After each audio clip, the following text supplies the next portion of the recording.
Gerbiamas Arvydai Anušauskai, gal atsakytumėte į tokį klausimą labai trumpai.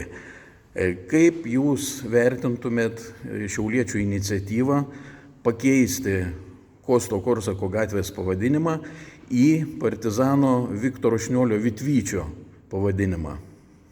Na, jeigu vertinti Kostą Korsaką, tai mes žinom, kas jisai buvo. Tai žmogus, kuris ir buvo antivalstybinėse organizacijose dar iki 40-ųjų metų. Taip, jisai buvo literatas, literatūros tyrinėtojas, tačiau vis tik tai savo veikla jisai, sakyčiau, buvo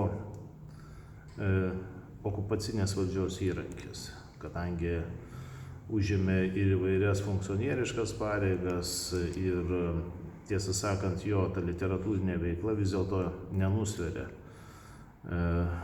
tų, sakyčiau, negatyvių darbų, už kuriuos irgi buvo atsakingas. O dėl Šniuolio, tai aš manau, tie žmonės, kurie buvo 49 metų vasario 16 signatarai, prie to prisidėjo, tai kiekvienas iš jų vertas atminimo įamžinimo.